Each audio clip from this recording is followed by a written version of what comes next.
All right, all right. Welcome to another episode of Only Comics. I'm Mike. This is Adrian. Good morning. Good morning. What's up, bro?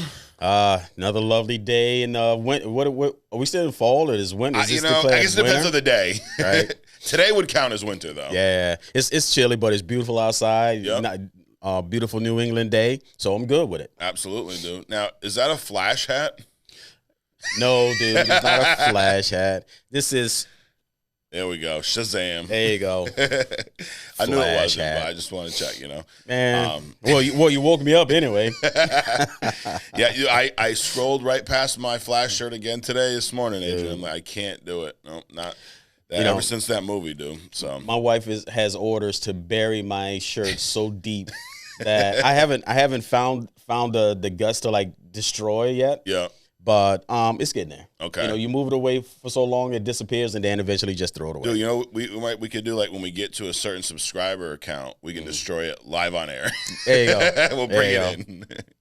I'll add one to the pot too. So, right. Anyway, we got a jam-packed show today, Adrian. There's a lot going on. Okay. Echo dropped the other day, Yep. earlier this week. So I kind of binged it. I don't know about you, but I watched most of the episodes in one night. Well, it was only like an hour and a half long. Yeah. If you take out the previews, Right.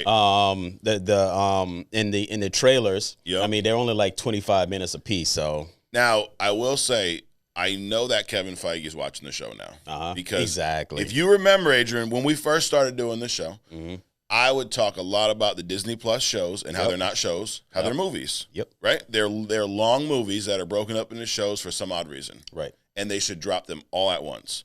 And why don't you let everyone know what happened this past week with Echo? The entire series got dropped all at once. All at once. So. And they removed the filler. There was only 5 episodes. Right. We've had this critique, like shows like Secret Invasion, where we're like, dude, just get to the end, like enough already. Right. And they just prolong, but this was only 5 episodes.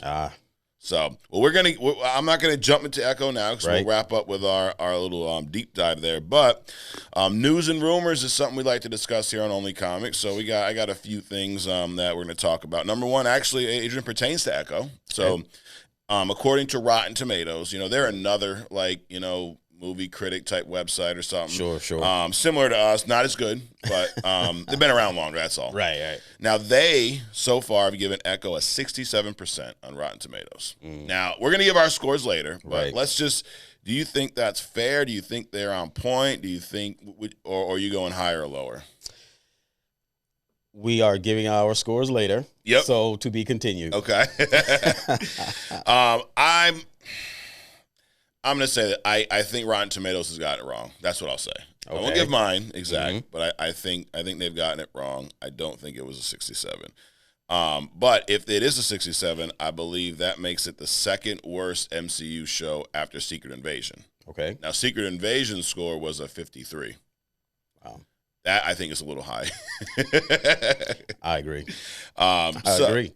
Yeah, there we go. So anyway, next up, speaking of Marvel show, so Daredevil Born Again. This is a show, dude, that when I first heard about it, I wasn't crazy excited just because the rumors at the time were it was going to be a complete reboot. It wasn't.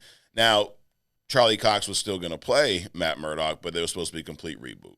Right. And I was like, I don't know if I like that because I think the Netflix series was great. I really love the way that was done. Now, that was a little more mature for Disney at the time. But I think one of the things, again, we'll talk about it later, but with Echo, we saw some brutality that we don't normally see on Disney, shows or movies. So maybe that's a good thing for Daredevil. But there is a rumor about the Defenders. So, we got Jessica Jones, we got Luke Cage, and then my man Iron Fist, right? Danny Rand. And the rumor right now is that they will not be showing up in Daredevil Born Again at all. Okay. So I don't know, how do you feel about that? Do you like this supporting cast, or do you kind of like Daredevil on his own? The Netflix series was great. Yeah. I liked everybody that was in it, and I think they're talking about bringing the original trio back. Yeah. The whole law firm team, Yep, basically. So that would be cool. I think it would be a different Daredevil completely without Foggy and the chick. Correct. So I'm glad they're bringing that back. I like the fact that Daredevil is independent of the rest of the Defenders. So if they don't include the Defenders, I'm cool with it. Yeah. If they make something later and then do like a mashup later, like they did with the actual Defenders, right, then that would be cool too. But I'm okay with them not including them in this. Yeah, I'm with you. Like, I wouldn't mind seeing them again. Like, it would be cool to see them in the actual MCU at some point. Right. Like, seeing Luke Cage interact with some of these other characters or whatnot. Even Jessica Jones, I'd love to see her interact with some of these new young Avengers. Like, they'd probably drive her insane, and she's, she's sarcastic, witty. Like, she'd piss a lot of people off. But I'm with you. This Born Again show, it's not an origin because we have now confirmed that now the Daredevil shows are canon, even though a few weeks ago they weren't. But so for now they are. We'll see. Yeah, who knows? It could change again, like the Agatha title. I don't know what that's. Man, why don't they just call that Agatha Born Again too? It's just the same name. But anyway, I'm with you. I don't really want to see them in this show because this is almost like a MCU origin for him, right? So kind of let him do his thing on his own. So yeah, I'm actually okay with that. Next up, so this is how we know they're watching, Adrian. You have a segment here called Hidden Gem, right? There was a hidden gem. I'm bad with my times. Maybe 2 weeks ago, maybe 5 weeks ago. Wonderman. You talked about this individual, right? I did. And there was rumors about a show. All of a sudden, you talked about him, and now the show's back up shooting again. Yep. Is that a coincidence or what? Of course not. No. I mean, there's several things we're going to talk about today that's not a coincidence. Correct. Which means that they are watching Only Comics. So this is not one of them. I am disappointed with how they're going about this Wonderman thing. Okay. But, that's a whole different thing. All right. So we saw a couple set photos, right? And it looks like this version of Wonderman, because isn't there a few different individuals who are Wonderman in the comics, or am I messing that up? No. No, there's just one. There's one. Okay. And this one he's an in-universe actor, right? Right. And they're going with that. So what's true to the origin, so that's cool. Now, I don't know who the individual is who plays Wonder Man. Have you seen this dude before? The one they're going to cast for the movie? Yeah, the show. For the show? Yeah, he's Black Manta in Aquaman. Okay. Yes, he is. Yeah. That's an odd casting. Exactly. Why? So Wonder Man isn't a prominent enough. He's definitely a hidden gem. Okay. Yeah, I agree. But he's not prominent enough for them to race recast him. Gotcha. Right? And the fact that they're doing that I think is a disservice to the origin of the character itself. Yeah. Now, in-universe actor, if people don't know what that means, is that this superhero character, besides all of his superheroing, he's an actor. Excuse me. He's an actor in his universe. Right. That's what that means. Yep. So he plays an actor in the comic books, besides all the other stuff that he does. Yeah. So, yeah, I mean, outside of the cat, now, who knows? This dude could knock it out of the park, and then maybe, because our heels are not too dug in here on Only Comics, right, Adrian? So sometimes we change our mind. Give you a perfect example. We were excited for the show Secret Invasion. Then after a few episodes, we weren't anymore. So we could change. But, the casting definitely seems a little off. Now, I think this is an interesting character, though, to bring into the MCU, because we've not had a in-universe actor yet on screen. Right. That's going to be a pretty cool dynamic. So, who knows? But the casting, having Black Manta play Wonder Man, I don't know, not a fan. No. Next up, Spawn. So Spawn, there's been a Spawn movie update. Dude, this movie has been rumored forever, like this Spawn reboot. Right. There was a original live-action Spawn movie, late 90s, I want to say 98 maybe. Michael J. White plays Spawn. I thought he did a great job as Al Simmons, Spawn. And this was way before CGI was like anything good. Yep. Like, have you seen this movie recently? I have not seen the movie, but I remember it. The cape was just like everywhere. Yes. I mean, it was like Gotham's darkness. I mean, it just took over everything. So, I remember that. And now it probably would have been a cool effect if the CGI didn't look like it came from 1998 because it was 1998. Right. But I actually did do a couple years ago, and I think I'm gonna again now rewatch this movie. There's a couple things like the Spawn's costume holds up. Really? They did a great job with it because that was practical effect. They did a phenomenal job with that.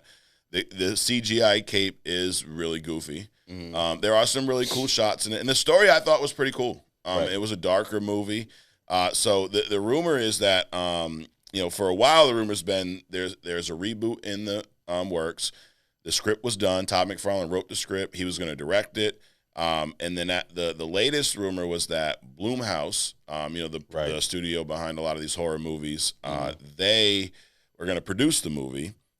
Jamie Foxx was going to play Spawn, which I thought would be good casting. Sure. And it's kind of just been like in limbo. Like they've not done, there's no release date. There's no word of them actually shooting anything yet. But there was an update from Todd McFarlane. What he pretty much said was Blumhouse has a year, this year, 2024, to get this movie done. And if they don't, he's moving on. Right. It's not gonna happen. No.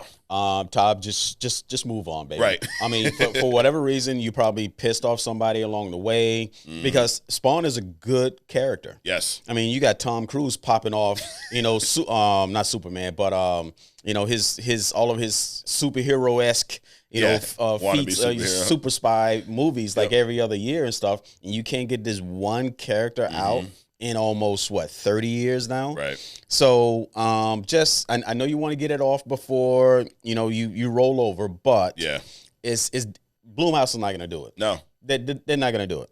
And actually, I think it's sad because I think it could be a great film under Blumhouse. I agree because Spawn has that horror type feel to it, right? I mean, shit, he literally works for the devil. Exactly.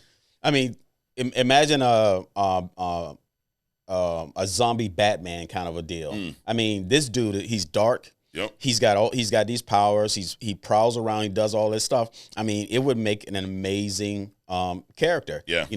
Kind of a hidden gem kind of a deal. Yeah. But McFarlane did something, dude. I can guarantee you. Yeah. He did something along the way.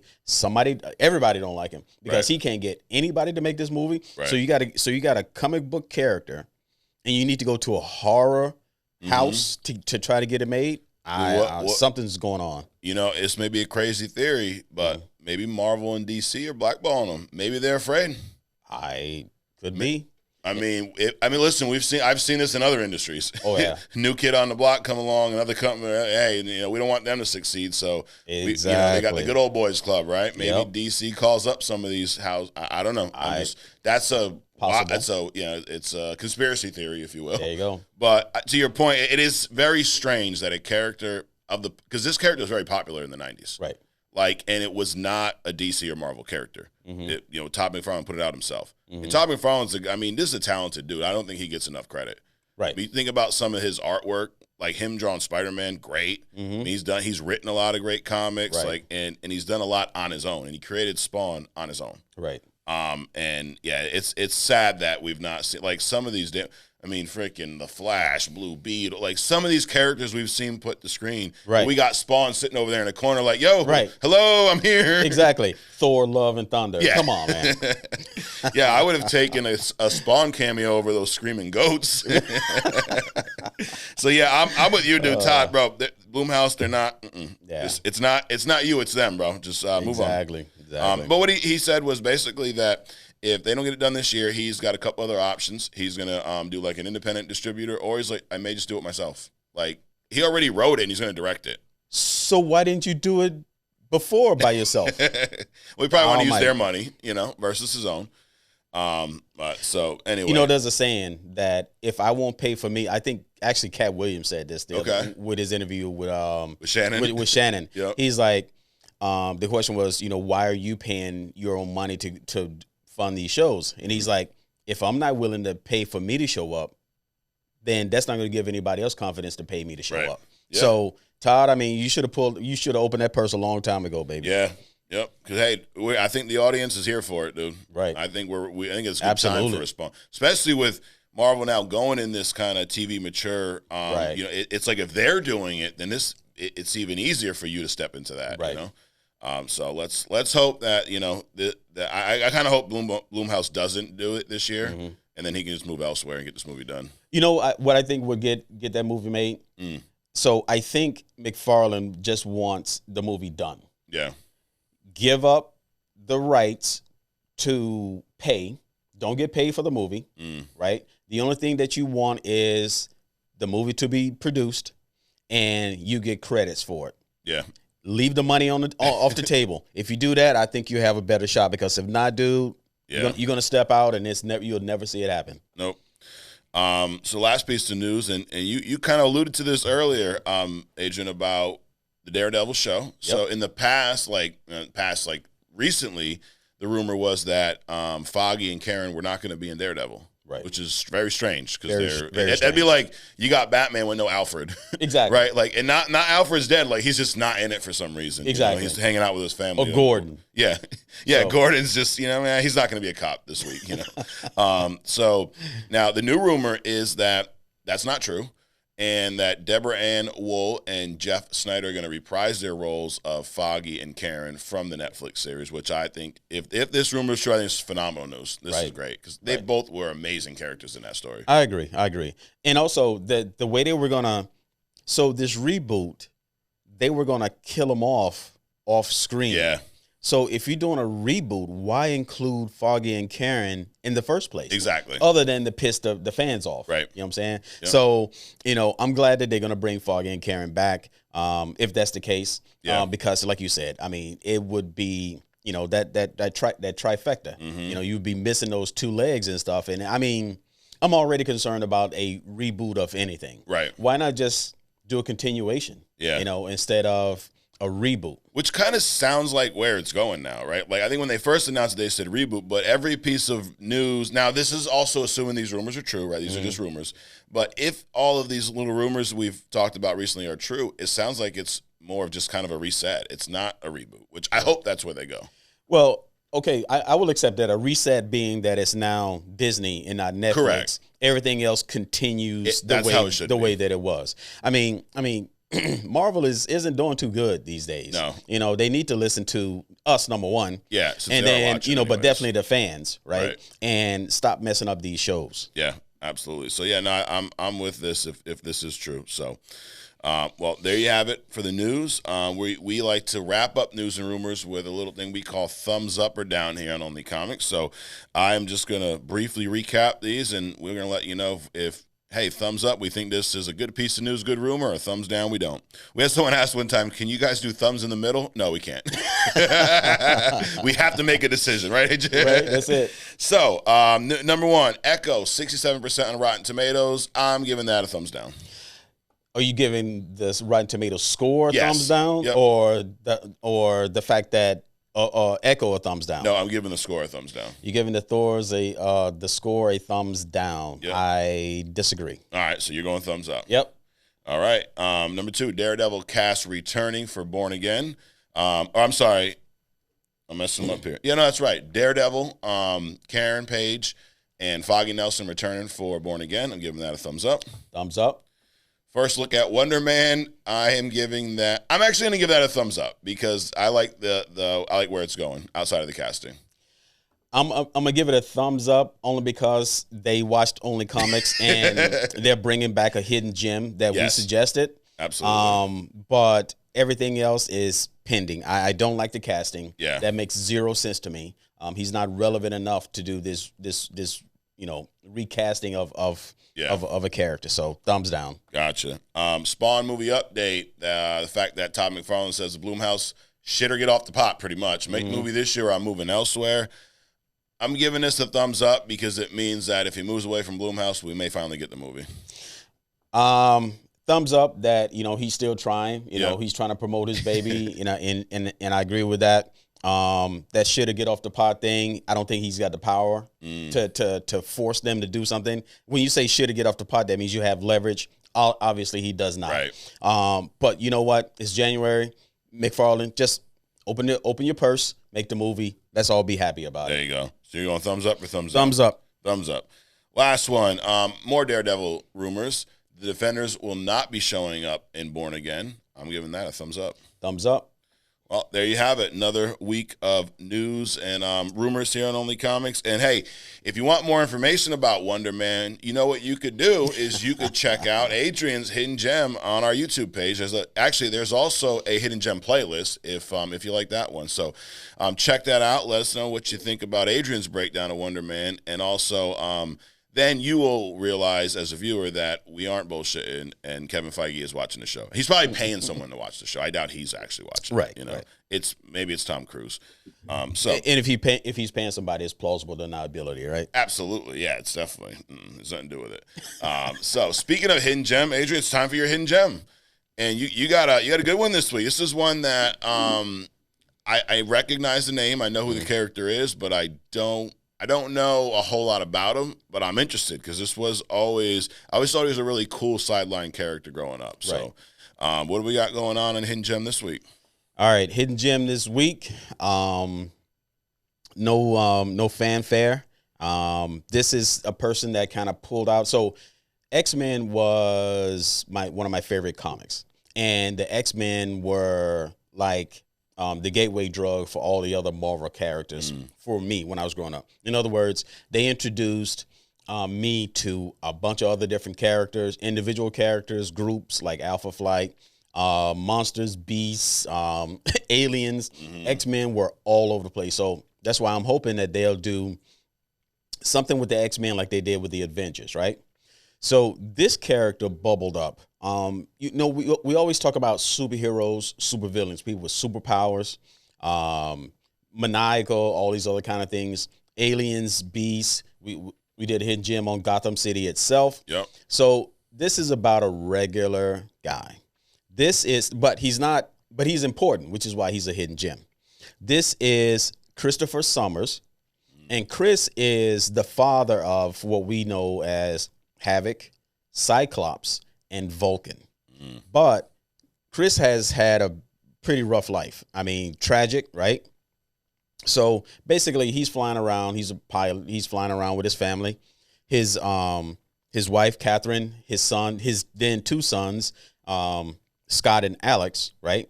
Cyclops and Havoc later. Yeah. They get attacked by an alien race, the Shi'ar race. Basically, I guess they're harvesting humans at this point, right? For whatever reason, Shi'ar, bro. It's always them. Yep. And so Catherine, she pushes Scott and Alex out with the only parachute in the plane. I don't know why you got 4 people, but there's only one parachute in the plane, right? The Titanic thought process. Exactly. So you got one airplane. She strapped both of the boys into it and pushed them out the door, right? Yeah. So Chris and Catherine gets captured by the Shi'ar, right? And taken onto this scout ship. Catherine gets pulled into the ruler. What's his name? The Ken gets pulled in his harem. So basically, he's raping her and all this other kind of stuff, right? And at some point, so Chris and Catherine didn't know that Catherine was pregnant at the time with their third son. Okay. Who becomes Vulcan, this other superpower mutant, right? Yeah. But the Ken knew. And right in front of Chris, he rips the baby out of Catherine's body. Holy shit. Right? Killing her. Yeah. And then imprisoning Chris. So he's sentenced to work these mines for the rest of his life, right? Yeah. Now, what the Ken does do, and they didn't know about, was that he took the embryo and he kept it. And he incubated it to adulthood, basically, which then became Vulcan, and then he sold the child into slavery. Wow. So a lot of stuff going on. And that's this dude, Deken. Yep. Dude, he's like, he's up there with High Evolutionary. They must be boys. High Evolutionary. I mean, High Evolutionary, little word, but yeah. But this guy was like, Deken was the ruler of the Shi'ar Empire at the time. Okay. And he was like Deken the Mad or something like that. Yeah. So he did a bunch of atrocious things like that. Yeah, ripping babies out of people's bodies and stuff. Jesus. So eventually, Chris escaped, and with 3 or 4 other people from the mine, right? And they became not people, but people in the sense of humans, but other beings, right? From the mines, and they stole this starship called the Starjammer they became the Starjammers, kind of like Guardians of the Galaxy, maybe like a pirate version, because Chris adopted the pirate mentality from Earth, right? Yeah. And they would go around and hijack Shi'ar ships and stuff throughout space. Gotcha. So really cool storyline with them. They were out, the X-Men went into space for whatever reason. They ended up connecting. Phoenix Jean Grey figured out telepathically that Chris was Scott's father. He made her promise not to tell Scott about it. Yeah. Storm also found out later that Chris was Scott's father, right? Yeah. So all these little secret things going around for years. Eventually, Chris crash landed on Earth again, of course, near the Xavier mansion. Yeah. Scott found a picture of them, right? And he explained to them that, hey, I thought you guys were dead. Yeah. In other words, Chris thought the boys, when they got pushed out the plane, didn't survive. Got it. So he thought that they were dead. His wife had already been killed right in front of him. So he had basically no reason to go back to Earth. Yeah. Right. So eventually they did that little family reunion. Chris introduced the boys to their grandparents. Scott apparently got married. Marlene on Starjammer. Yeah. So it was like a whole big hoorah family thing. Ultimately, they went out. Vulcan, now an adult, his mutant powers, came out, and he waged war on the Shi'ar Empire. Okay. So the Starjammers accompanied the X-Men to go and stop him. Yeah. And Vulcan, not really knowing or caring who this dude was, declared that he didn't have a father and just took him out in cold blood. Chris out in cold blood. Oh, so Vulcan killed Corsair. Correct. Wow. Correct. So, he just had like this whole tragic life, getting attacked, thought he lost his only two sons, wife raped by an alien dictator, a baby that he didn't even know that he had, was ripped out of his wife. She's dead. He's in prison. Now he's going around running from what they call the law then, right? Mm-hmm. This empire, because he's attacking and raiding all these Shi'ar ships, crash lands on Earth, just a whole bunch of tragic stuff, then to be ultimately killed by his own son, right? Damn. So, but the importance of this character is the relationships and what he fostered. He and his wife fostered 3 of the more powerful mutants in the X-Men and in Marvel Comics. Havoc, Vulcan, and Cyclops. Right. So that's why he has no powers. He's just a regular guy. So he's not a mutant himself. No, he's not a mutant himself. Wow. Nor was his wife. Yeah. So this gene, apparently them two together paired 3 times. Because typically, you'll have like, one of your 3 kids or 2 of your 3 kids would have some kind of superpower, right? Right. Not all of them, but in this case, all of them did, right? Yeah. So there was nothing special about him. He picked up some weaponry along the way from the Shi'ar Empire. He's trained in military operations. Obviously, he knows how to take care of himself. Physical combats, things like that, because he's robbing these other ships and stuff. Right. So outside of that, he's just a normal dude, but he's also the father of, like I said, 3 of the more powerful mutants in the Marvel universe, and that's why he's the hidden gem.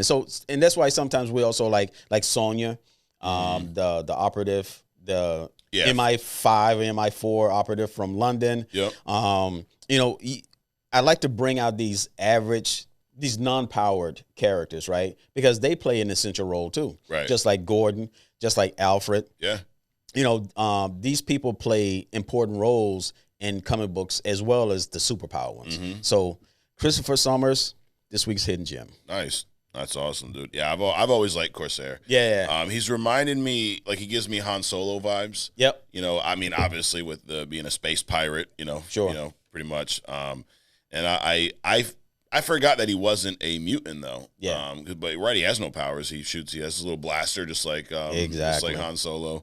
But this, when you've had Havoc as a hidden gem in the past, right?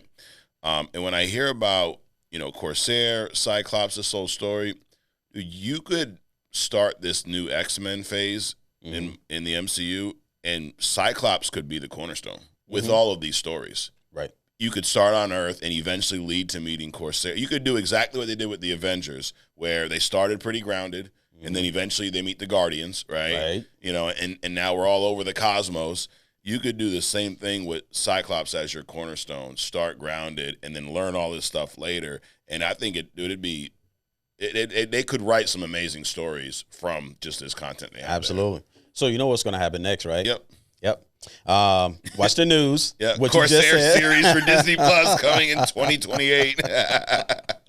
But dude, I mean, it'd be a great story, and that would be. And I always say that Cyclops is kind of he's not my favorite character, right? But I feel like there's so much substance there that if written right, he could be everyone's favorite character, right? Like this, he's got a great background. You know? That whole family line, the fact that he and his brother cancels each other's powers out. Yeah. Like if they went fully open on their powers against each other, it would just do nothing to either one of them. Right. Because their bodies cancel. It's like they're opposite frequencies or something like that. So that's crazy. But yeah, I agree with you, dude. I mean, you could do a whole Avengers kind of thing with that, and that would be pretty interesting. And then have the father in there with no powers at all. Right. I think that'd be great, dude. No, dude, that would be awesome. These Cyclops and Havoc, we've seen them in live action. Yep. But I don't think we've ever seen them together in live action. Because Cyclops was in all the original X-Men movies, but Havoc was in the whole First Class line, right? And did you like that kid's portrayal of Havoc? Absolutely not. That whole gyrating, that crap that he had to do in order to oh my That's God. Right. It's like, dude, what was the point of that? What's the point of that? It's like, when a magician, if you're a magician or if you have some kind of power, why do you have to motion at all to wield your power? Why do you have to wink your eyes and you twitch your nose he's and winding it up? Dude. Exactly. Why do you have to do any of that in order to release your power? Just release your power. Yeah. But that gyrating was like Thor's split in Love and Thunder. Yeah. Outside of that, that's how crazy that was. It was. Me. Outside of that, what'd you think of just the way he portrayed Havoc in general? No, didn't like it. I didn't like it at all. I didn't like the character, the actor who played the character. It's not that I have anything against the person, sure, but it was wrong casting. Got it. And I didn't like the way the character was portrayed. Yeah. So I didn't like anything about that. Yeah, I wouldn't say I hated it, but to me it was very not Havoc from the comics. Exactly, it was, and that's what I didn't like about it. And I thought it was weird too. No Cyclops, no mention of him there. Like I don't like when they omit just like obvious basic shit like that. That's like Superman with no Lois Lane. Exactly. Like why is there no mention of his brother and why? Or no Martha. Yeah. You said that name. Why'd you say that name? We had to stop the show. You said Martha. Oh, my God. Can't do it. Trying to traumatize me, Adrian. But there you have it. Corsair, another great hidden gem, Adrian. Now, you got off the DC train for a minute. Well, you were searching. That's why you were in the multiverse. That's why you were remote. That's right. You were looking for DC hidden. You had to leave to look for DC hidden gems. Exactly. And then you came back. And the hidden gem was Gotham City because you're like, this is better than all these characters. Exactly. But we're back on the Marvel train here. So, there you have it, Corsair. If you like that, check out the rest of the hidden gem playlist. Next, Adrian, we have a fun segment here that we like to call Agree to Disagree. This is where I rapid fire 10 of just my opinions that hit me over the past 7 days over to Adrian. And he lets me know if he agrees or disagrees. But where the real fun starts is where you guys let us know, because, in all fairness, we said this before, we didn't start this show to be a Skip and Shannon where, we're at odds everywhere. That's not why we did this. Right. In fact, one of the reasons we started this show is we agree on a lot of the same stuff as it pertains to comics. Sometimes we don't, though. So this is where we figure that out. We also, this part of the show is, I think it's a teaching moment, Adrian, for all of our viewers. You know why? Because some of them when they don't agree with us, they tend to get very upset. It's a condition that, the younger kids call butthurt. It happens a lot, So, but we like to show you guys that you can disagree with someone. You don't have to have that condition. You don't have to become butthurt. You can just move on. We can agree to disagree. So, are you ready? I'm ready. All right. Number 1, Echo is better than Secret Invasion. Agree. Echo was better than Falcon and the Winter Soldier. Disagree. Kingpin will be Thanos. I can't even talk today. Kingpin will be Thanos level villain in quality. Disagree. Jared Leto is the worst Joker to ever grace our screens. Agree. Pumpkin flavor does not belong in coffee. Agree. Batman black and gray over blue and gray. Disagree. The 7 from The Boys would destroy the Justice League. The 7 from The Boys would destroy the Justice League.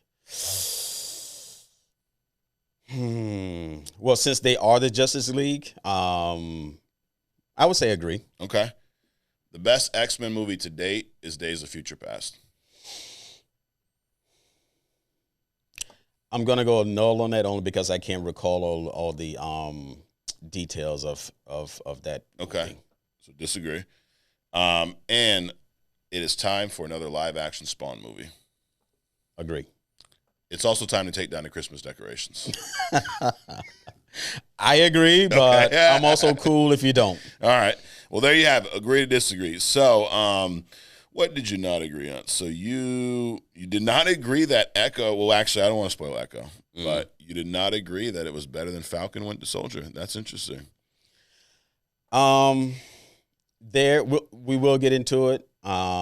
But there were some. I really liked the Winter Soldier portrayal, regardless of where he is. Yeah. And Echo was not at that level. Gotcha. So.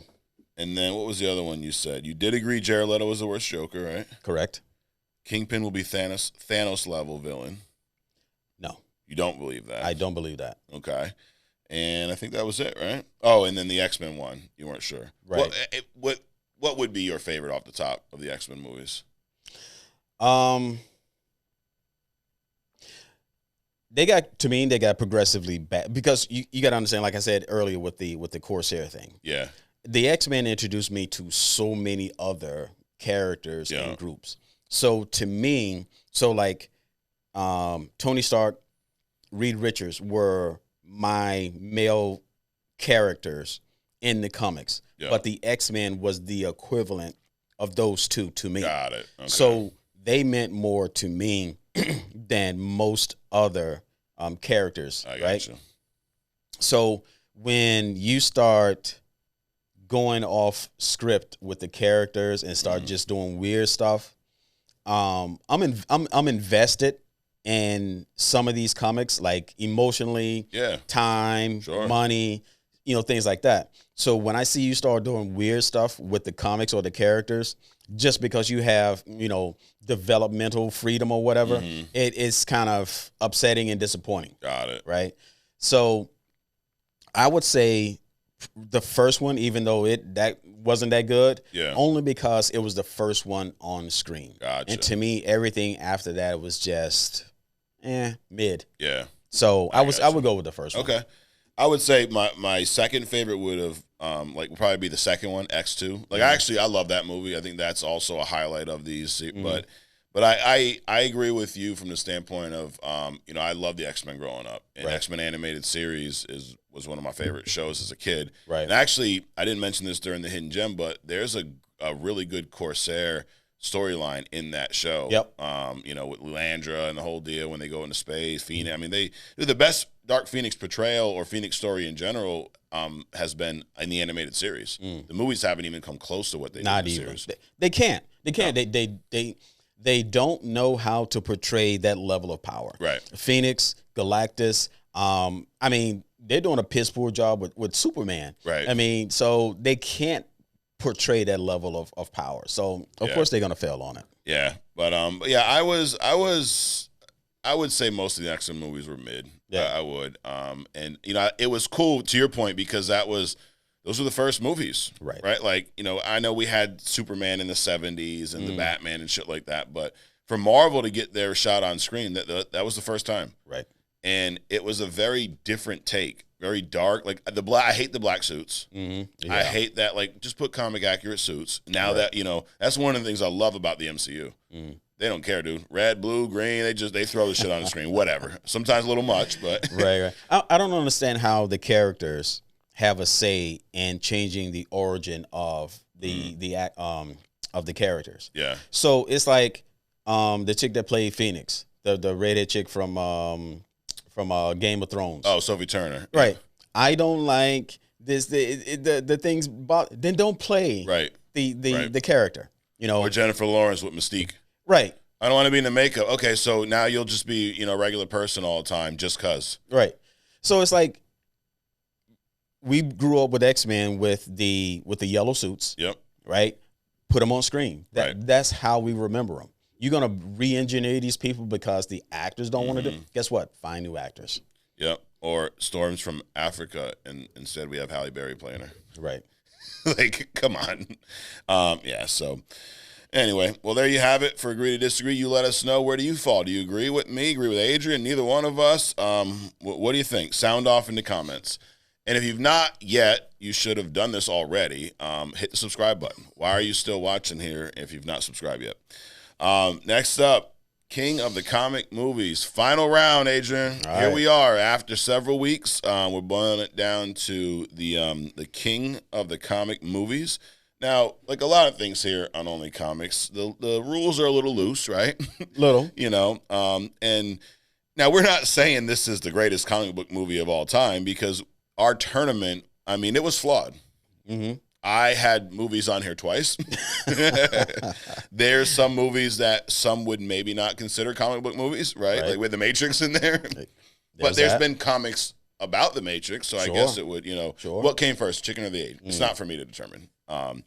Now, and then what do we do when we don't agree? We just flip a coin. So some of this, we're not saying this is the greatest comic book movie of all time. We're just saying it won the tournament here on Only Comics, right?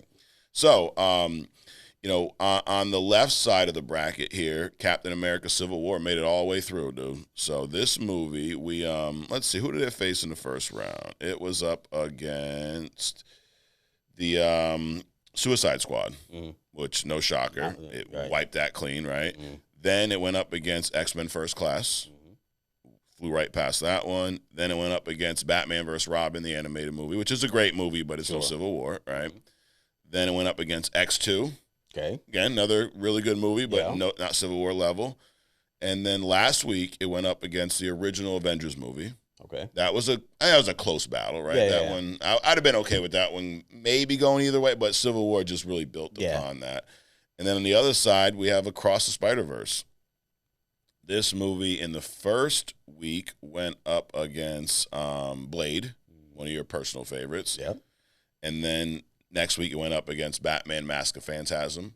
Also a great animated movie. Also. Then it went up against Deadpool. Spiderverse. Oh, I'm sorry. That's Into the Spiderverse. See, I don't even know what I'm doing here, Adrian. And then last week, though, it went up against The Batman, one of my personal favorites. But you can't dispute how good that movie is, Across Spider-Verse, for so many different reasons. Now, I had a little fun before we give our thing. So, essentially, this is Captain America versus Miles, right? Exactly. So, I got 5 questions here for you, and then this is kind of be like a little different Agree to Disagree. I'm going to ask your answer to these questions, and then I'll let you know if I agree or not. Okay. So, who has better powers? Spider-Man. Okay. Miles Morales. Miles Morales does. I agree. Who has a better suit? Which one? The one he made or the one he eventually had? The one he has, the black and red one. I'm going to go with Miles still. Yep, I agree. Who would win in a fight? Miles. Miles would beat Cap. Oh, yeah. Remember, Miles not only has the speed, that whole clinging thing, he has let's say the web and the shield is even as a weapon. Yeah. Not forget about what the shield is made out of. Sure. It's how he can use it, right? Right. As opposed to how Miles can use his web, right? So Cap, he has some speed, but Spider-Man is like infinitely is faster than Cap, right? Yeah. Cap has some strength, but Cap is like limited at like 2 tons. Okay. The typical the typical Spider-Man is at 10 tons. Wait, Spider-Man's stronger than Captain America? Oh, absolutely. Really? Yeah. Spider-Man is like a 10-ton dude. Okay. Yeah. Always has been. Yeah. Now, I don't know. I have to look up, but like, I'm talking about the Peter Parker Spider-Man. Yeah. Now, I don't know about Miles. However, he does have obviously he has some resistance, right? Yeah. Obviously he has some strength in order to be flipping around the way he does, Correct. right? Spiders traditionally have like 10x, meaning 10x their body weight kind of strength. Right. Right? The ability to jump the way they do, basically leap up, 2 or 3 stories or something like that. Mm-hmm. The way he jumps off of buildings, that's a lot of dexterity, power, things like that. I don't think Cap can jump off a building, land on the ground, and be okay. Right. Without any injury at all. Yeah. No, you're right. Right. And then on top of all of that, Miles has that electrostatic shock thing. Venom bite. So I think it beat him. Yeah, no, I'm sold, dude. I'm with you. I thought, now would Cap's probably better hand-to-hand combat trained, but Spider-Man's a lot faster. Right. And he's got the Spidey sense. Well, the other thing is that Spider-Man has his own, based off of his ability to crawl walls, his dexterity, his nimbleness, his speed. He has his own fighting style based off of that. Yeah. And I would put that up against anything that Cap could do. Yeah. I don't know. I'm with you. I'm with you across the board. So better power, better suit. Yep. Who'd win in a fight? Miles Morales. Yep.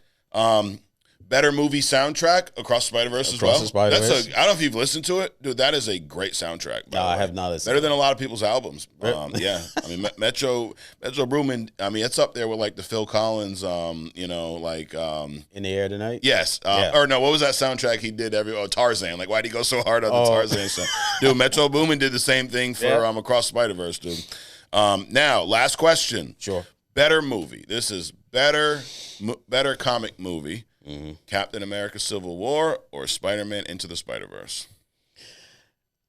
I know we have a tendency, so Across the Spiderverse is not a live action movie. Right. Which Cap is, right? Correct. But the Spider-Man, the Miles Morales Spider-Man has crossed that threshold out of cartoon movies or animation into just a movie. Yeah. So we're going to compare a movie with a movie. Correct. All right. And I'm going to go with Spider-Man.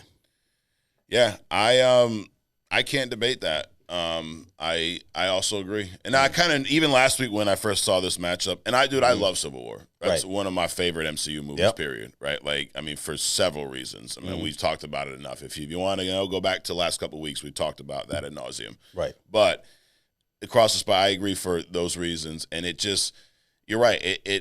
I don't look at that as, hey, this is a really good animated movie. Right. I don't.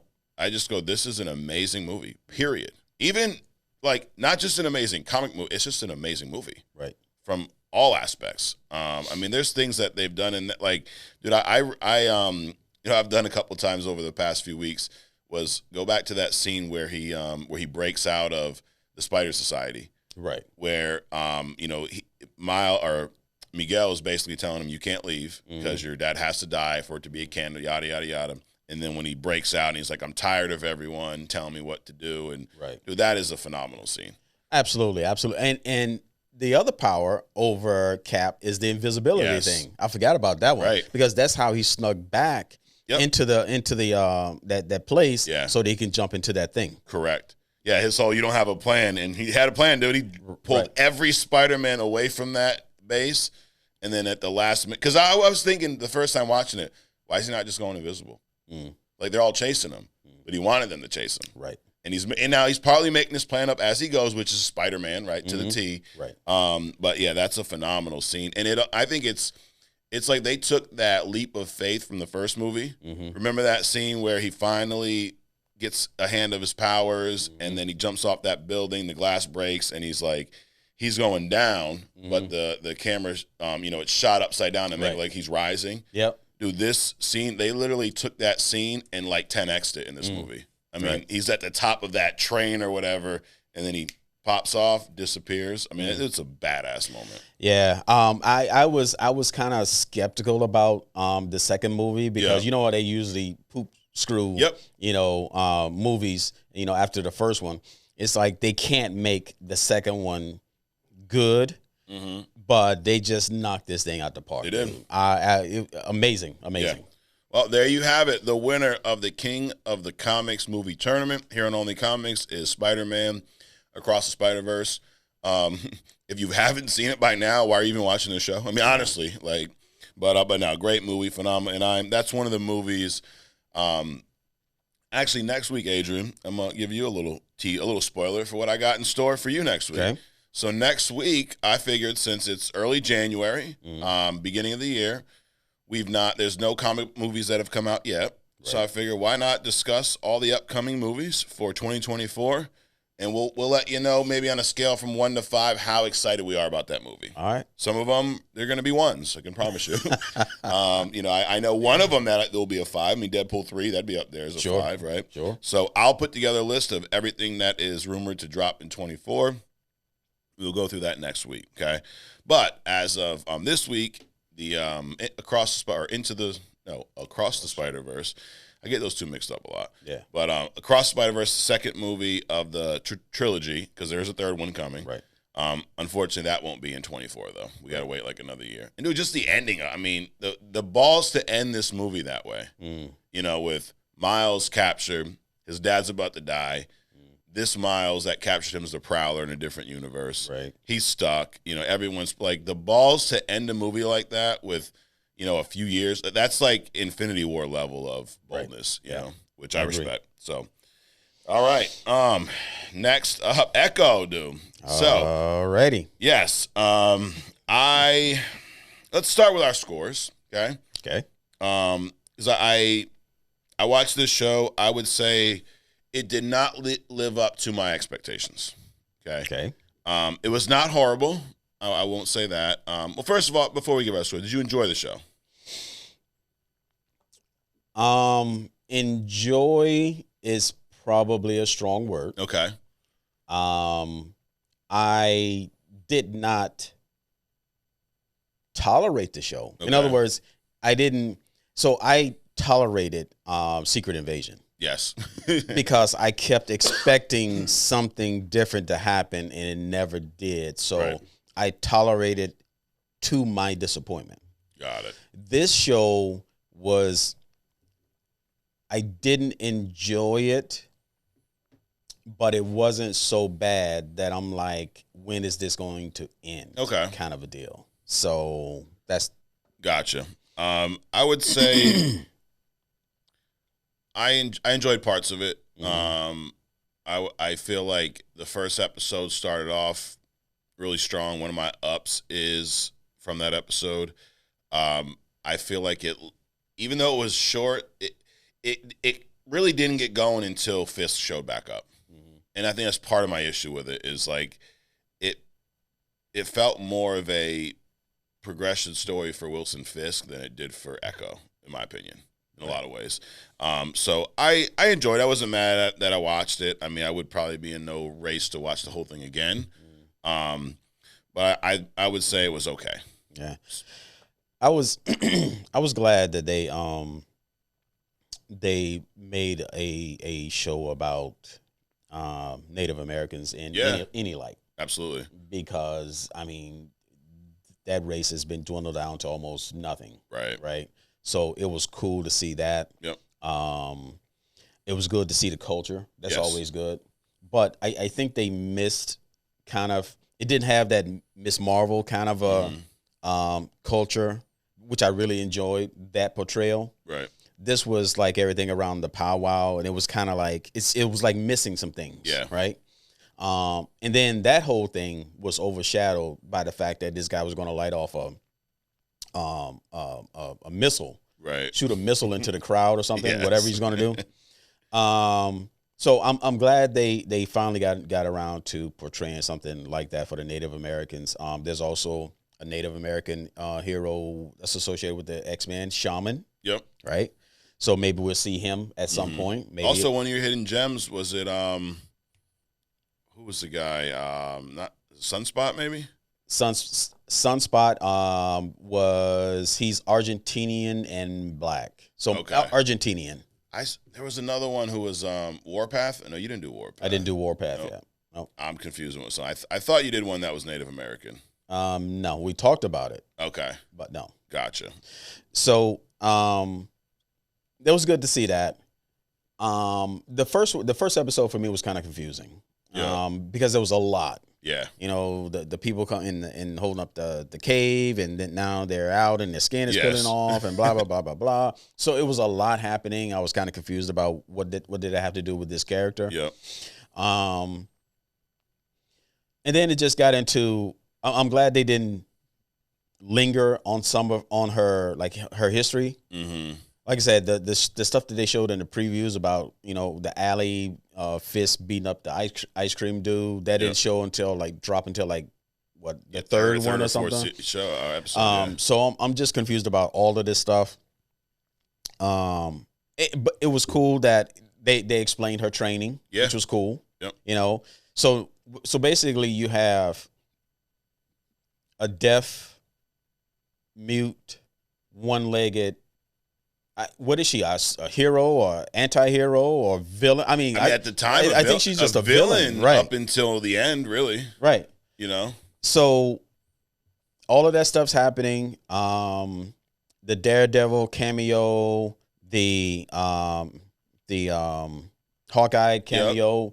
I was wrong about that. I thought it was going to be the girl. We were wrong about all of our. That rarely happens here on Only Comics. But I predicted Yelena would show up. You predicted Kate Bishop's Hawkeye. We actually predicted that Clint would not show up, and he did.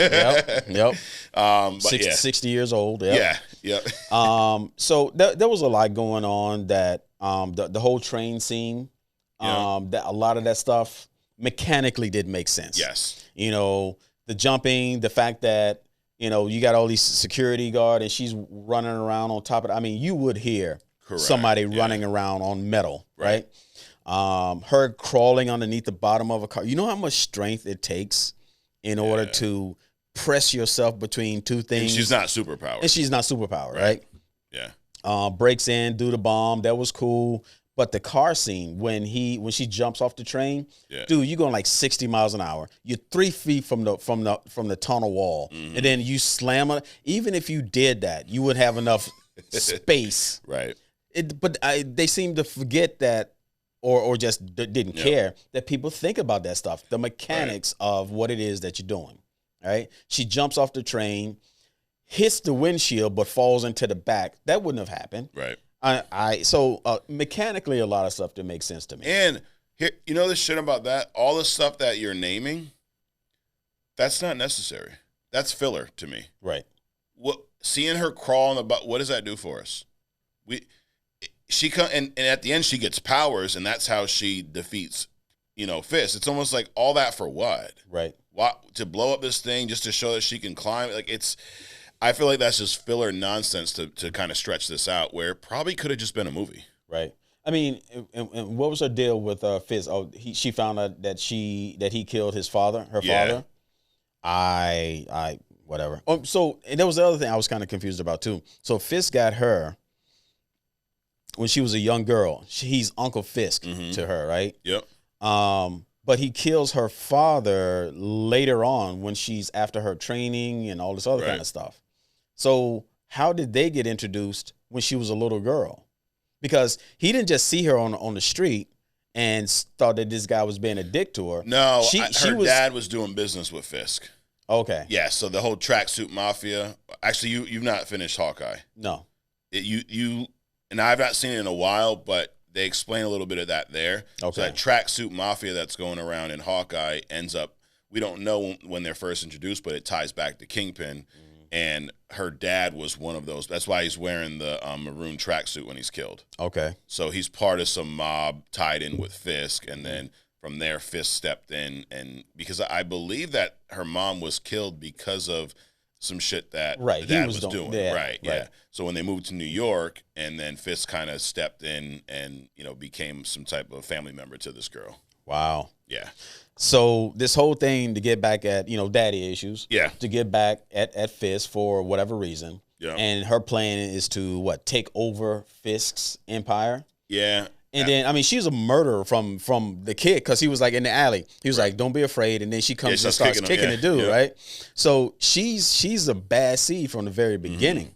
But then, she's all emotional about her dad, and he says to her, "I'll give you the empire. All you got to do is come back with me." And then she refuses. So everything that you were trying to get, he's willing to hand over to you, and then you go into this whole emotional It was just. Yeah, her motives were all over the place. Now, you know what? The more we talk about this, I think I'm lowering my original score. Dude, I was going to give it a 6.5. No. So I'm going to drop that down to a 6. Yeah, I'm going to do a 5. Okay.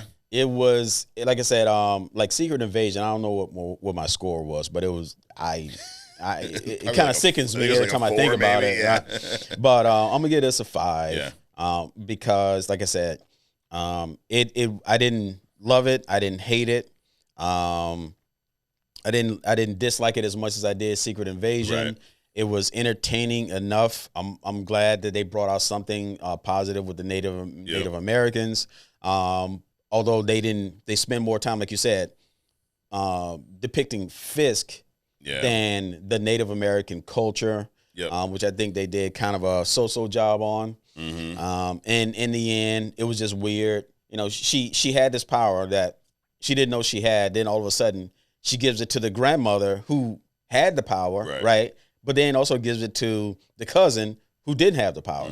So now you got this girl power thing going on with all these assassins around you, right? And old boy with the monster truck that we had never seen before come out of somewhere, right? And he smashes 2 vans full of other assassins. It's not needed. Exactly. Why do we need to see that? And of course, what does every family have? A genius. A genius. Yep. A genius in the family makes her a whole new mechanical leg. Isn't that something? Yep. Just like that. Yeah. No. So I put together some ups and downs for this agent. Okay. So I'm gonna go through my ups. Right. One of my ups is the brutality. Okay. I think the now this could technically be a down because I think maybe the best scene in this show is the warehouse fight. Yes. And we kick that scene's amazing. Yes. I mean, from the setup, the way it's shot, the music, the camera's bouncy, it's all over the place. A lot of fast cut moves. Feels like a very modern action movie. Right. And the cool thing about it is that you could see the maturity in Daredevil. Yes. That's what I liked. You could see. Yeah. I mean, his moves were precise. Yep. And I like to see that maturity. Oh yeah. Oh, we're gonna get into the Daredevil fight because I love that scene. But even before that, I love this idea of they're infiltrating this meeting and the guy who's leading with her, actually, let me back up to the pat down.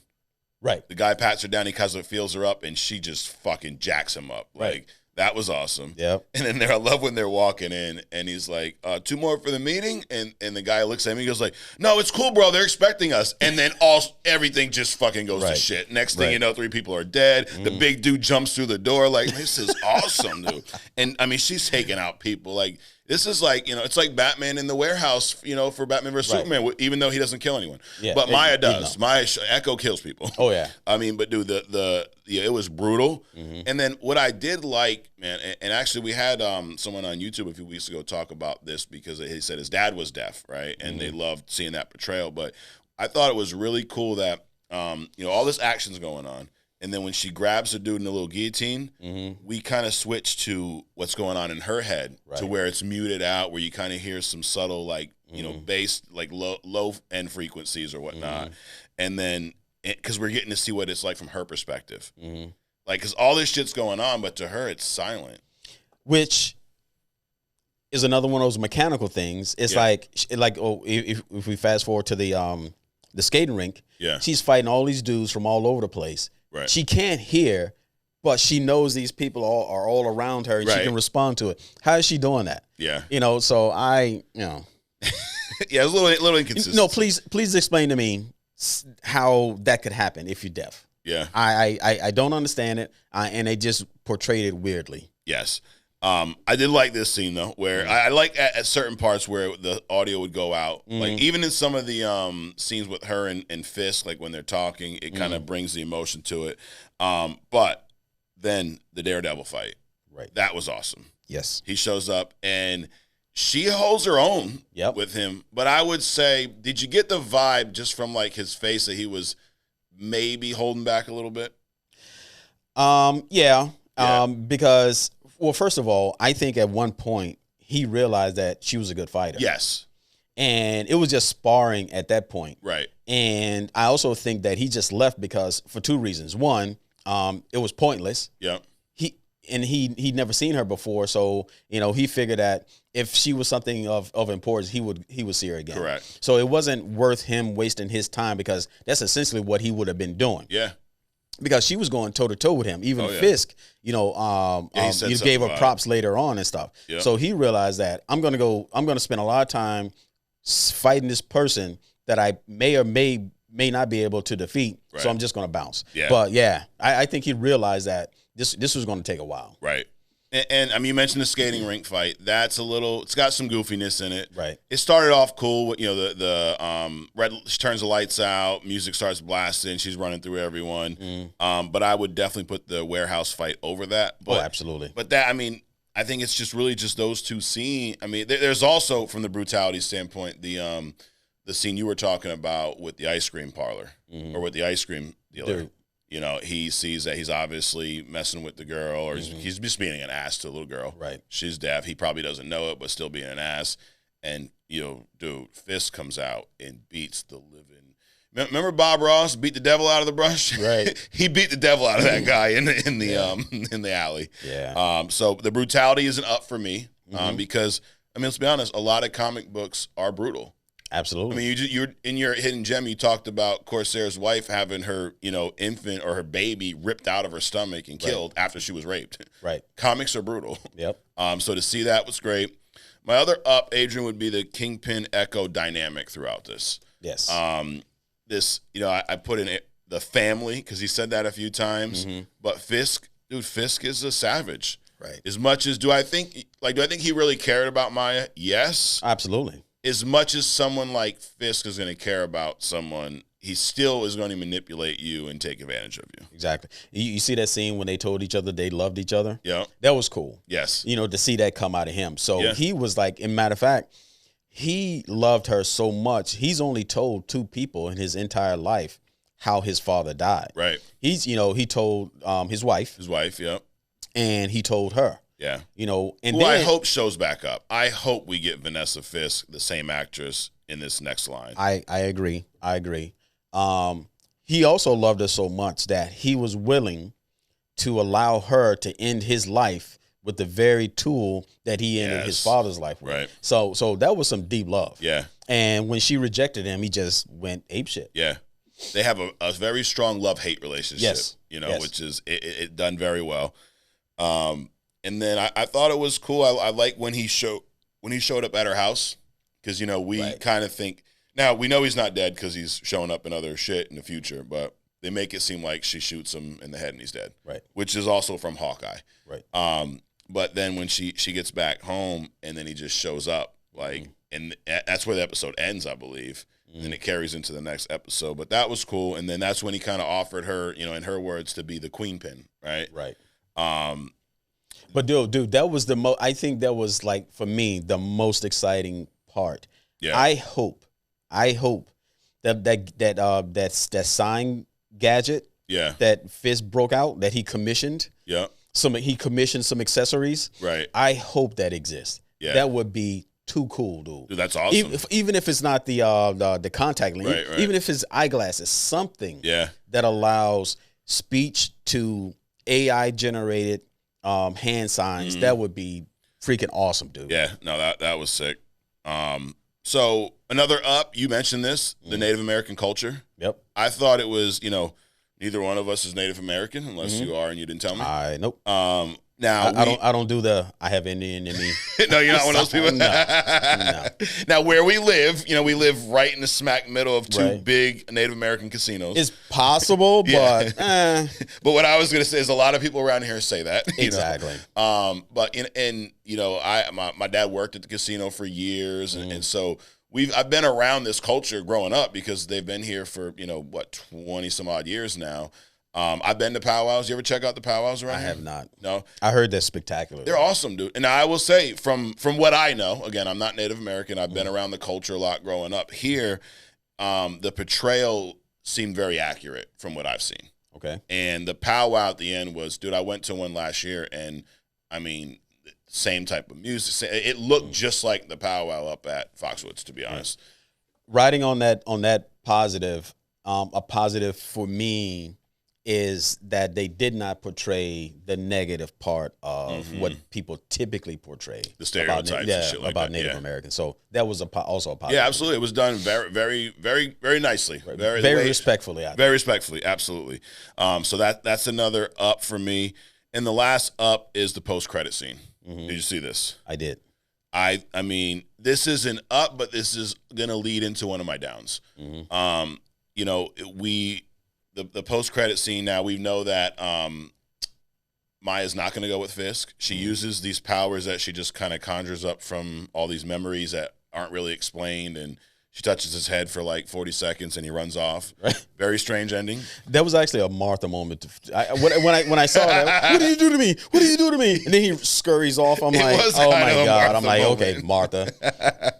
Maybe that's what she said to him. Maybe she said Martha. Right. Your mother's name is Martha. Oh man, that was definitely up there, dude. What if I don't remember what Fisk's mom's name is, but we have to check. If it's Martha, dude, I'm done.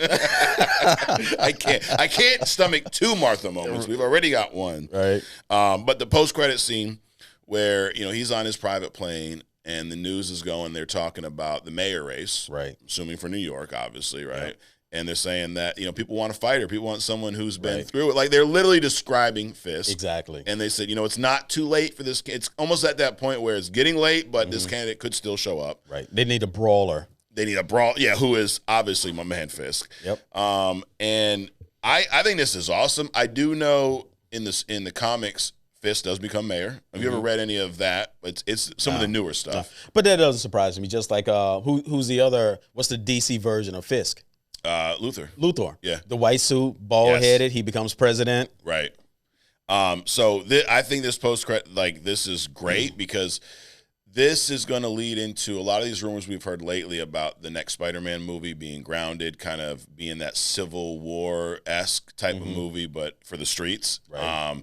Daredevil's going to play a part in that. We got the Daredevil, but they're investing in this Daredevil, Fisk, Spider-Man story, which I think is phenomenal.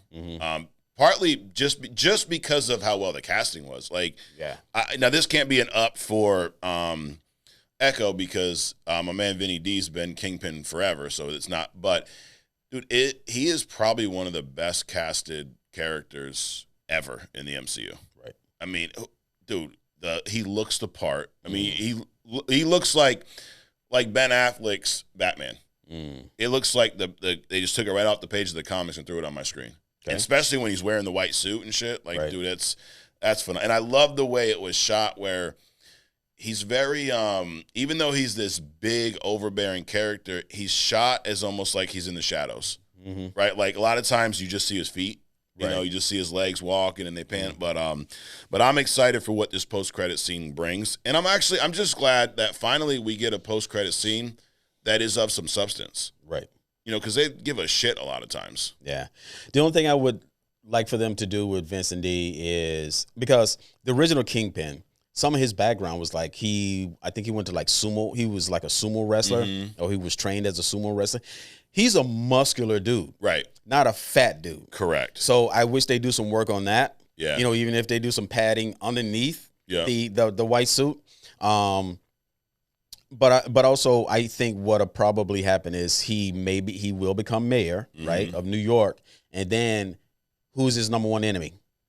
Daredevil. Yep. So he's gonna send all the troops, just like they did with Batman, right? They're gonna send all the troops, APB, out on Daredevil. Yeah. So that'll be interesting. So there's a comic. Well, I'm actually reading it now. It's Devil's Reign. It's Daredevil series from a couple years ago. Fisk is already mayor, but he I forget what happens, but he basically makes a law that using your powers as a superhero is now illegal. Like he basically outlaws superpowered individuals. Kind of like the Sentinels and the X-Men and things like that. Absolutely. So when they say that the next Spider-Man movie is going to be a civil war, for the street level, I can see that leading towards that conflict, right? Because that's essentially, the Civil War conflict in the movies was more about you being registered and controlled by the government. Right. Now the next one is like, you're just outlawed, dude, no more. Right. And I could see some of these heroes probably being in agreement with that, right? Sure. Because of the damage that is almost that, like you're going to have that Tony, the Tony Steve Rogers conflict. Right. Who would it be? Is it going to be, Peter on one side and, Daredevil on the other? Yeah. Who knows? Hawkeye, or are they going to be on? Because there's so many characters they can pull into that. It would be strange, I think, for Peter to do it again because he's already been part of one, war, right? Surrounding powers and superhero, characters and so forth. Yep, yeah. But maybe that's also the reason why he will be back at it because he's a veteran, dude. Second Civil War. There you go. But yeah, so for that's an up for me. Now the downs, okay. Dude, the last episode's a major down for me. Not as bad as Secret Invasion, but it hits. It's like, what is with Marvel? Now they knocked the Loki finale out of the park, so I can't say what's with. Like they did a great job there, but the way she got her powers to me was very odd. When she gave the powers to all of her, what is with this fascination with making elderly people badass? Dude, I was getting Blue Beetle vibes. Remember, like the grandma with the Gatling gun? Right. We got Grammy over here who's like, everyone hates in the family because she fucking outcasted everyone. She's just a bitch, apparently. And all of a sudden, now she's smiling and got powers and knocking people out. Right. It pushing dudes up into the ceiling and stuff. Oh, yeah, just tapping people. You know what it reminded me of? One of your favorite movies, Thor, Love and Thunder. In the end, when all the kids get the Thor power just because they're standing around Thor. It reminded me of that. So yeah, I didn't like that. The flashbacks to me, like, they just were all over the place. Right. There wasn't enough explanation there. Well, that's why the first one was confusing to me. Yeah, it's like where are we? What are we doing? What's the significance of this? Right. So they did, I think, too many flashbacks. About unrelated things. You jump from this person to this person to this person to this person. Right. What does all of that mean? Now, one thing I have a question now is was lacrosse created by Native Americans? I had that conversation with my wife. I was like, man, if this is real, then Europeans, they didn't just steal the land. They stole the sport. Is it lacrosse or is it football? Yeah, it's a little mixture. Or is it highlight? Right. So either way, they stole a lot of stuff. It looked very lacrosse-esque, yes. With the sticks and stuff. They just entered the goal a little differently, almost like what they do in rugby maybe or some of those. But, dude, no. Hey, if anyone's out there an expert on Native American background in sports, let us know. It looks like lacrosse came from Native Americans. Right. Just like a lot of things. Like you said, white people will come in and steal shit. I mean, because think about it. What did they have in Europe? Golf. Yeah. What else? What other sport? I can't remember a sport. Like, I mean, I'm not a sports fanatic, but if you watch movies, right, the only thing I've ever seen from Europe as a sport was, I mean, their number one export, I think at the time, was murder. Yeah. But outside of that, I don't remember seeing any kind of ground sport like that other than maybe golf, and that was from what, Scotland? Yeah. Yeah, just like everything else, dude. They steal everything from us, So that's a down, the last episode. And I actually wrote down Kingpin. What did you do? Like, dude, that's just... Told you, Martha, man, it was a Martha moment, dude. It really was. And then my second down, Adrian, is the fact that I don't feel like there was much character development for Echo in this. I agree, dude. I agree. Like, let's leave it at your that. point, is she a hero villain? She is literally, she went back to being the same person she was at the beginning of the show. Beginning of the show, she wanted to kill Fisk, right? She wanted to go, she basically is leaving the villain behind her. Then she shoots him, tries to kill him, tries to go back to her family, and then Fisk comes back around. She gets this desire then to take over the Empire for some reason, and then doesn't want to do that. Then she gets these powers, does something to Fisk's brain, and he goes off and decides he wants to be mayor, and now she's back being not a villain with her family. She's back at square one. Well, one correction. She didn't go to that town to be with her family.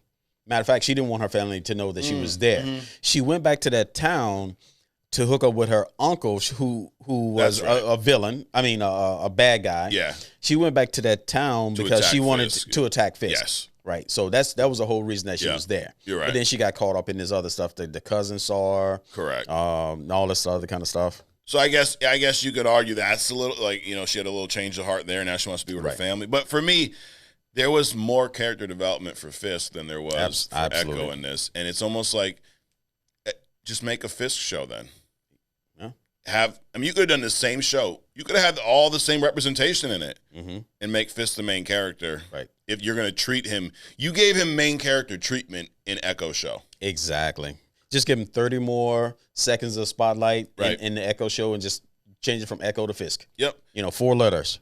So that's my second down. My third down is, I call it the filler. We'll call it the shenanigans, Adrian.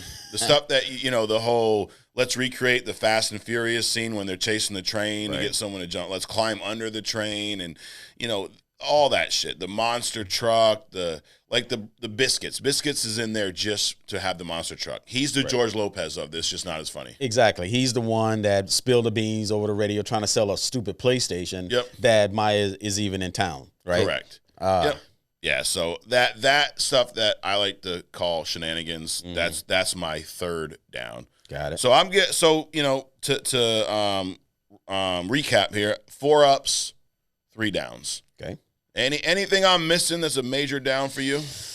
I didn't. A down for me would be they didn't do as good of a job in Echo. Well, because it's a Fisk show, not an Echo show. Yep. They didn't do as good of a job in the Echo show exploring the Native American culture, which I would have liked to have seen some authentic, do less flashback and do more Native American culture. Gotcha. You could argue, well, they showed the Native American culture in the flashbacks. Yeah. But that's different though. Right. That's different. That's Native American development, not a native necessarily the Native American culture. Right. If they would have expanded on how the families interact, more on the powwow, that would have been cool for me to see. Because in Ms. Marvel, the Indian culture, how they portrayed that, that was just beauty. Absolutely.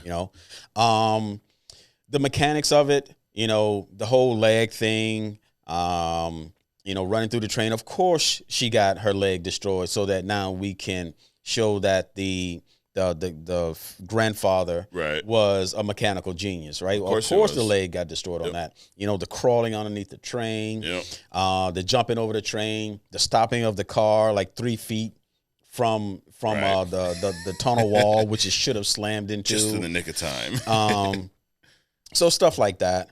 Did you see in the skating rink? Oh, they had her hung upside down by a detachable leg. How did that work? Exactly. How did that work? Right. She should have been hanging up there with one leg because the other one would have automatically pulled out, right? But did you see in the skating ring, Make America Skate again? Yeah, that was funny. Oh my God, I'm thinking, okay. So the next movie is going to be Make America Straight again. What's going on with this stuff? Yeah, who knows? They just got to put this dude all over the place, regardless. Yep. So, what else? I think it was cool. I think reconciliation is cool at any point. The grandmother, things like that. Yeah. I didn't like the fact that they tried to distract you with her jumping on this motorcycle. They showed more of her on this motorcycle, right? Than they should have. Right. And they tried to distract you as to where she was going. You know, she was always taking these long journeys. Mm-hmm. Everywhere she went, she had to go out of town or back into town. Just to show back up at the same spot. Just to show up at the same spot again. So that was distracting and unnecessary. Yeah. Completely unnecessary. And I think that goes under, like, that's filler for me. It's filler. Why? Right. Just shorten it and make it a movie. Exactly. And it's like, I think that just because it's going on Disney Plus doesn't mean it has to be a show. Why you could make a movie for Disney Plus. Mm-hmm.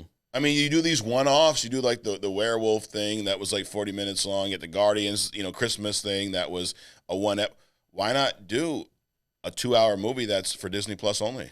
Right. And not put it in the theaters because it's not your top tier. I get it, dude. I mean, I wouldn't put an Echo movie in the theaters. Right. But I still think now they are listening because they dropped it all at once. Right. Also, dude, it's 5 episodes. What's up with the recap between every episode? So the whole thing was like 47 minutes long. Yeah. But the intro and the recap was 2 to 3 minutes. Yep. And then you had the credits at the end yep. that were like 5 to 7 minutes long, dude. Yep. So the show was what, 37 minutes, maybe 35 minutes. Just like you said, it's 5 movies. 30. What's that? 150 minutes. There you go. What's that? 2 hours? Yeah, a little over 2 hours, 2.5 hours. Yeah, just roughly. make the movie. Just make the movie. Yep. Call it a day. And you can release it on Disney Plus. It could be a Disney Plus special. I mean, Netflix puts out movies. Prime, all these other services put out movies on their platforms. Right. Watch this, Adrian. This year or next year, there's going to be a rumor we're going to announce on here in the future that Disney is now going to put out movies just for streaming because they listen to Mike and Adrian at Only Comics. That's what they should do. Wow. Only Comics is the only comic podcast you need. Absolutely. It's also the only comic podcast for you. So there you have it. I'm saying 4 ups, 3 down. Let me recap mine real quick. So my first up Echo Disney Plus series just dropped this past week. I'm giving it a 6. Adrian, you said a 5? Yes. Ups. Brutality is an up for me. I love the Daredevil fight scene. I love the whole warehouse scene. Yep. That's cool. The Kingpin Echo dynamic is my second up. I love the family aspect, the love-hate relationship they have there. Everything from when he shows up when she thinks he's dead, from him protecting her as a little child with the whole ice cream dealer. Also, why did they have Shasta Cola, by the way? With all the money Fisk has, they're buying Shasta. They couldn't afford Coca-Cola. Side note. Maybe Coke didn't want to sponsor or probably whatever. That one. My third up is the Native American culture. I thought that was great that they leaned into that. I agree they could have done it, done more with it, but I thought the representation was great. My fourth up is the post-credit scene. Looks like we're getting Mayor Fisk. Maybe they're going to do a little bit of the Devil's Reign story, which I think is great. My downs are the last episode. I think it was a mess. The way she got her powers, relying on just the flashbacks that weren't explained. I'm getting Blue Beetle levels of old people kicking everybody's ass. I don't like that. The Kingpin, what did you do? And my man Adrian put it perfectly. That's the new Martha moment, right? What did you do? And he just runs off and stops. Really strange. Right. My second down is the Fisk. My unevenness of it. This felt for me like a Fisk show, right? And the show didn't really start moving until Fisk showed up in like the 3rd or 4th episode, in my opinion. If you want to make a Fisk show, just make a Fisk show. And then the last is the filler / shenanigans. I think a lot of things like the monster truck, the train scene, that whole scene is just way too much. Some of the stuff in the skating rink, like to your point, she's deaf, but she knows where everybody is at all times. Like that's a little odd too. Right. She hears these people coming behind her. But so for me, there you have it. 4 ups, 3 downs. I give it a 6. Adrian gives it a 5. I'm not mad. I watched it. It was all right. Yeah. Good little palate cleanser for the. Now I like what it sets up. I think that's what I'm most excited about. Right. Is there supposed to be another season, or is this it, or did it just end far? it? This is it. Yeah. Really? That's disappointing though. It's an odd ending for her, right? Like. Yeah. It's like so you just. I mean, this should have been a movie. If that was the case. They shouldn't have called it a season or series. They just make it a movie out of it, right? I think that the person who wrote this is a big Fast and Furious fan. Because hear me out, Adrian. They tried to copy the scene from Fast 5 with the train. Yep. Right? When Brian and Dom are riding us on the train and Brian jumps off. And then, how do a lot of Fast and Furious movies end? With barbecue. With a barbecue. At the family home. Yeah. Everyone's back. And they're waiting. They're waiting for that last seat to fill up. Right. And all of a sudden, that person shows up who they were waiting for. What the fuck happened at the end of this? It's a family dinner. It's Sunday. All I was waiting for was Dom Toretto to come out and go, family, you know? Exactly. Like, wow. And they're waiting for Maya. And she gets on her little bike. She gets on her long trip, and she shows up back home. This is Fast 11. I mean, at the end, though, actually from the very beginning, the cousin, yeah, I don't know. She wasn't looking at her like a cousin. No. There was some let's get groovy looks in there. Yeah, I don't know what's up with that. Yeah, it's so odd. Whatever. That may be playing into the stereotypes. But anyway, so there you have it. Echo, it was what it was. It was not as bad as Secret Invasion. It was not as good as Loki. It was about in the middle. Yeah. So last thing, I got a question for you, Adrian. Yes. So there's a movie coming out. I don't know when it's coming out, but Captain America, Brave New World, right? Okay. This is the, as I call him here, Falcon America. Right. Sam Wilson, who I love Anthony Mackie, great actor. And this is more for me on Marvel. To me, they didn't set him up properly. Like, if you want to make him Cap, go do it, but do it the right way. And they didn't. Before you get into it, I agree, like Sam Mackie, but don't hybridize Captain America with anybody. Right. That's like saying Wolverine and, I don't know, Cyclops or something. Don't hybridize Captain America. Right. He's too strong of a character. He's a Superman. He's an Iron Man. He's his own. Yeah. Right. Don't hybridize him. Falcon should have remained on his own. Number one. Number two, don't make Cap black. There's too many other roles that black actors can portray, like the Falcon, right? Rhodey, and there's even those are sidekicks, but you also got the Black Panther level where they are the main character. Right. Don't re-race existing characters like they apparently are going to try to do with this Wonderman thing, which is just stupid. Right. So besides that, now let's go. Yeah, absolutely, I'm with you. And now, and there's going to be people that say, well, he becomes Cap in the comics. Oh, I understand that. I also think that if they were to do it, because I don't feel as strong about it. Like, I just wish that he was Cap, though. Like, let's lose the wings. Right. Let's take the secret, the soldier serum. Like, he's just a regular dude in the Cap suit. He's not Captain America. Exactly. Like, if you are going to, make him black, just make him Captain America, right? Not this hybrid thing. But then again, he's like you said, no super serum, no super soldier serum. So there is no Captain America. Exactly. Yep. So you're just a dude in some night clothes. Just a dude in a suit. Just a dude in a suit. But I have a question for you, because Red Hulk is very rumored to appear in this, right? Now in the comics, Thaddeus Ross becomes Red Hulk. But there's also two other versions of Red Hulk in the comics. I learned this weekend. Okay. They're not as big or popular as Red Hulk. But my question, because Marvel has been known to pull what I call the okie doke, right? For example, you probably hate this one in Iron Man 3, the Mandarin reveal. Right. When he's not the Mandarin. This guy's a Mandarin, but he's also not really the Mandarin. We don't know who the Mandarin is. This guy's just an actor. What if Red Hulk in Cap 4 is not Thaddeus Ross? What if it's another character? You asking me? Yeah. I don't care. I don't want to. Well, actually, I hope that if Harrison Ford is going to play Thaddeus Ross, that the Red Hulk is not Thaddeus Ross. So you hope what I'm saying is true? Yes. Yeah. Now, if it wasn't Thaddeus Ross, who else? I mean, in the Cap world, who in the hell could be Red Hulk that you'd be okay with? They'd have to pull somebody, just like Bucky was resurrected. Yeah, they would have to do something like that. Yeah, they would. There's no name that I can think of. Me neither.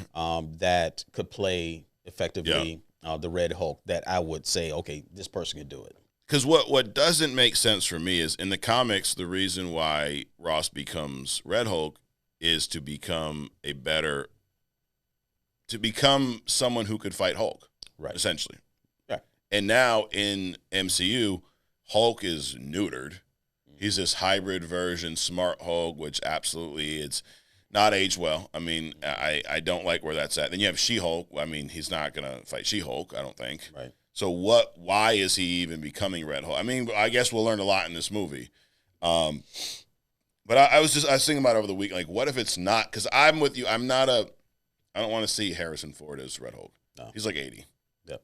I really don't, Now, I get it, CGI, it's not really him, but why? So I guess there's a lot to you guys watching, let us know who you think could be Red Hulk outside of Thaddeus Ross. Right. So I don't know. I have no idea. The Red Hulk has been Thaddeus Ross all this time, yeah. So I don't even know how it would make sense. The best thing they could do is not cast Harrison Ford and then make Thaddeus Ross Red Hulk. That would be the better way to go. Unfortunately, though, the dude who played him died. The original actor from Marvel. I forget the guy's name, but he played Thaddeus in The Incredible Hulk and then a few of the other Avengers movies. He was in Civil War. Dude with the mustache. William something. Yes. Yep. I forget. It is William something. Great actor. Yeah. Yep. Which sucks because I actually, because he's been around from the beginning, it would have been cool to see him become Red Hulk. You're like, well, now you're talking both sides. We definitely do that here sometimes. So, yeah. But anyway, so there were two others actually. Robert Maverick became Red Hulk. Now his was something like AIM made some shit to go in his arm that injected, and then like when he hit it, he turned into the Hulk. It was a little different. And there was other dude, Joe Fixit, like kind of like Bane. Something like that, but he it was injected, and when he hit the button, he like turned into the Red Hulk, I guess. Okay. But, nowhere near as popular as the Thaddeus Ross. But seeing that, I'm like, I wonder if they're gonna pull a little, switcheroo here and make someone else. But probably not. They're probably just gonna give us Harrison Ford as Red Hulk. Anyway, well, there you have it. Another fun week here on Only Comics, Adrian. Let us know if you agree with us. Did you like Echo? I'm really interested to see what the universe thinks about this show. Mm-hmm. I mean, because Rotten Tomatoes, 67. Even though I said I was down, it's probably about where I mean, it's a little higher than I put it. Mm-hmm. I'm sticking by my 6. Okay.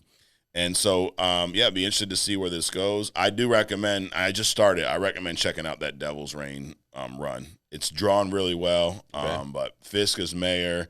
And, dude, there's also, side note, we reviewed The Long Halloween here, right? That was written by Jeff Loeb and drawn by Tim Sale. Mm-hmm.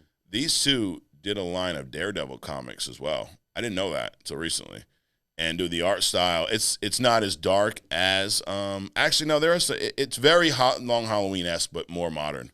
Okay. Really cool looking. So that's another one. I had someone on YouTube ask us, you guys should talk more about actual comic books and let us know what you're reading, what you think. So there you have it. I'm in the middle of Devil's Reign right now. I didn't read, but I did check out some of the it's Daredevil Yellow.